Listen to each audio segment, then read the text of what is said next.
ओम नमो गणपतये अविघ्नमस्तु। दर्शक बंधु, आज 2026 मसीहा जानुआरी 1 तारिख शुभ इंग्राजी नववर्ष रे आपण मानंकु शुभेच्छा, शुभकामना,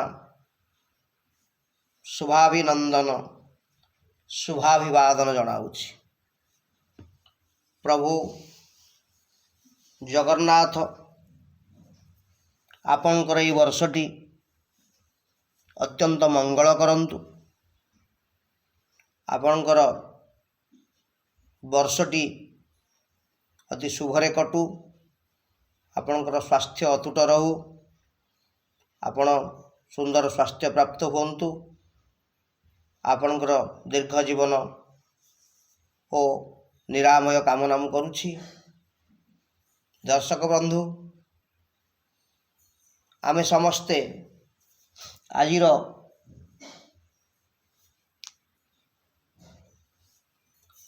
कथा जहाँ मु आपण पाखरे रखिबा जाउछि, आजिर सुविचार होउछि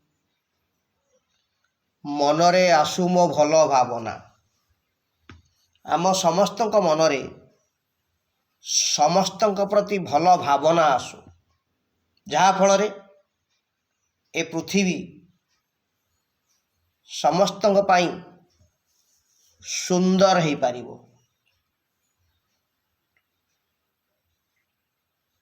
थरे जड़े राजा तांकर राजनगर निकटस्थ बजार रे हाथी उपरे बुलुथिले।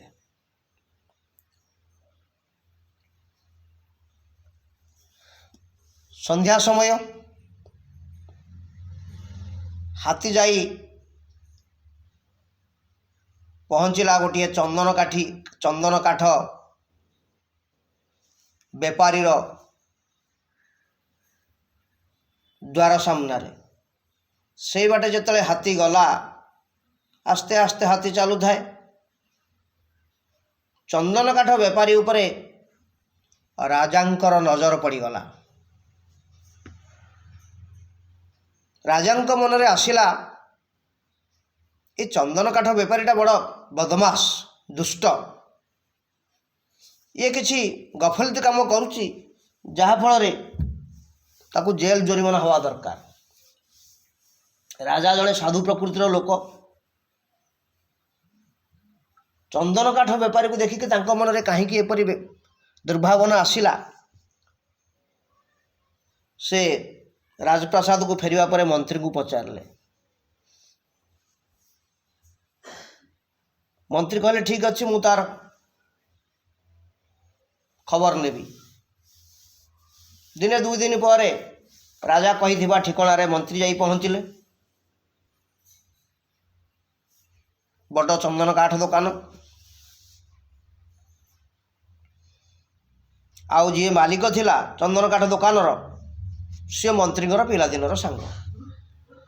कथोपकथन खूब है, खूब भल मंद विचार है। मंत्री पचारे आपनकर व्यवसाय केम चली।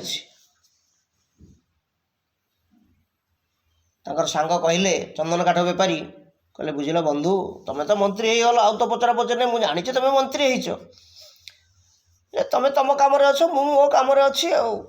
ना तुम बेपार केमी चली? बेपार चली कौन एबे बेपार चंदन काठ बेपार टिके मांदा अच्छी। कम दाम पाइकरी बहुत चंदन काठ किनीदेली, किंतु बेपार होनी। पैसाटा जदि बहुत समय पड़ी रहिबो ताले बहुत लॉस हम। एबे चंदन काठ कहीं नौ नाहंती। तेणु मु भावुली आम राजांकर जदि मृत्यु हो जाता ताले चंदन काठ पोड़िया ट्रक ट्रक चंदन काठ जाता, बेपार हो जाता। राजांकर शव सत्कार हम, अनेक चंदन काठ लोक नहीं पकेबे से। ମନ୍ତ୍ରୀ କହିଲେ ଏ ରାଜା ତ କହୁଥିଲେ କିଛି ଚନ୍ଦନ କାଠ କିଣିବା ପାଇଁ ତାଙ୍କର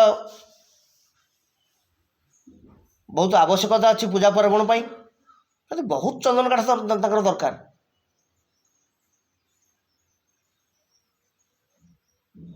ଓହୋ ଏମିତି କଥା, ତାହେଲେ ଆମ ରାଜା ତ ବହୁତ ପ୍ରଜାମାନଙ୍କର ସୁଖ କାମନା କରୁଛନ୍ତି। ଯଦି ମୋର ବେପାର ହେଇଯାଆନ୍ତା ତାହେଲେ ଭଲ ହୁଅନ୍ତା। ତୁମେ ତ ମୋର ବନ୍ଧୁ ଅଛ। ନା ହଁ ମୁଁ ରାଜାଙ୍କ ସହିତ କଥା ହେବି। ନା ହଉ ହଉ, ଆମ ରାଜାଙ୍କୁ ପ୍ରଭୁ ଜଗନ୍ନାଥ 100 ବର୍ଷ ଆୟୁଷ ଦିଅନ୍ତୁ, ସେ ବହୁତ ବଞ୍ଚନ୍ତୁ, ପ୍ରଜାମାନଙ୍କର ମଙ୍ଗଳ କରନ୍ତୁ। ମନ୍ତ୍ରୀ ତା ପରଦିନ ରାଜପ୍ରସାଦକୁ ଗଲେ। ରାଜପ୍ରସାଦକୁ ଗଲାବେଳେ କହିଲେ ମୁଁ ଚନ୍ଦନ କାଠ ବେପାରୀ ପାଖକୁ ଯାଇଥିଲି। ରାଜା କହିଲେ ହଁ ହଁ ସେ ଲୋକଟି ଭାରି ବଢ଼ିଆ ଲୋକ ହେଇଥିବ, କାହିଁକି ମୋ ମନରେ ତା ପ୍ରତି ଏମିତି ଖରାପ ଭାବନା ଆସିଲା କେମିତି କେଜାଣି। ମନ୍ତ୍ରୀ କହିଲେ ସେ ଲୋକଟି ଭାବୁଥିଲା ଯଦି ରାଜା ମରିଯାଆନ୍ତେ ବହୁତ ଚନ୍ଦନ କାଠ ବେପାର ହୁଅନ୍ତା। ତେଣୁ ଆପଣଙ୍କ ମନ ଭିତରେ, ଆତ୍ମା ଭିତରେ ତା ପ୍ରତି ଘୃଣା ଭାବ ଆସିଛି। ମନ ଭିତରେ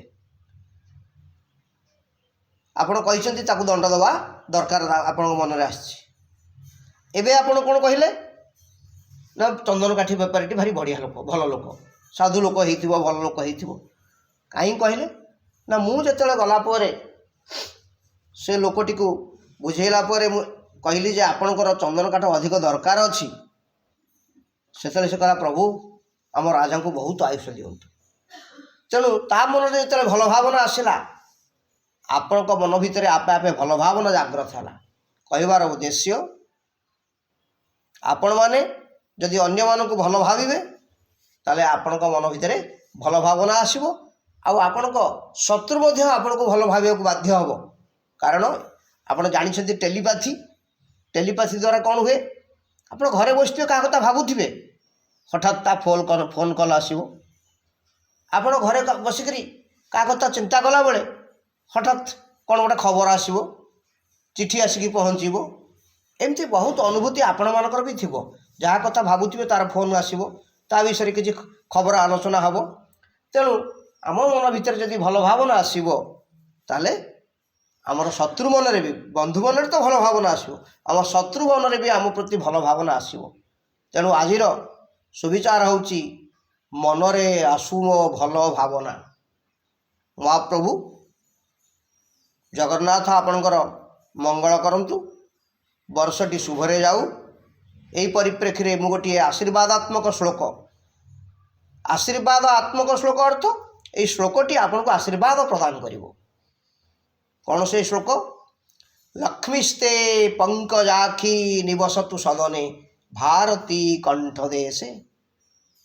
ଲକ୍ଷ୍ମୀ, ମହାଲକ୍ଷ୍ମୀ ଆପଣଙ୍କ ଗୃହରେ ଚଞ୍ଚଳା, ଯିଏକି ନିଶ୍ଚଳା ହେଇକି ବାସ କରନ୍ତୁ ମହାଲକ୍ଷ୍ମୀ।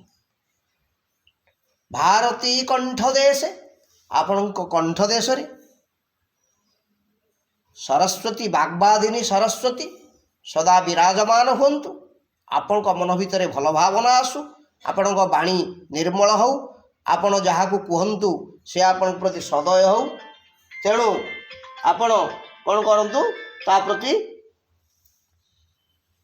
ଆପଣଙ୍କ ପ୍ରତି ସରସ୍ୱତୀ ସଦା ସଦୟ ହୁଅନ୍ତୁ। ଲକ୍ଷ୍ମୀସ୍ତେ ପଙ୍କଜାକ୍ଷୀ ନିବସତୁ ସଦନେ ଭାରତୀ କଣ୍ଠ ଦେଶେ।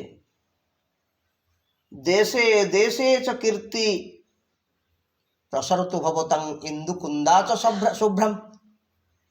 ଦେଶ ବିଦେଶରେ ଆପଣମାନଙ୍କର ଯଶ କୀର୍ତ୍ତି ବୃଦ୍ଧି ପାଉ। ବର୍ଦ୍ଧନ୍ତାଂ ବନ୍ଧୁବର୍ଗା ପ୍ରବଳ ରିପୁଗଣା ଯାନ୍ତୁ ପାତାଳ ମୂଳ। ଆପଣଙ୍କର ବନ୍ଧୁବର୍ଗ ବଢ଼ିଯାଆନ୍ତୁ, ଆପଣଙ୍କର ଯିଏ ଶତ୍ରୁ ସେମାନେ ପାତାଳ ମୂଳକୁ ଯାଆନ୍ତୁ, ସେମାନେ ନଷ୍ଟ ହୋଇଯାଆନ୍ତୁ।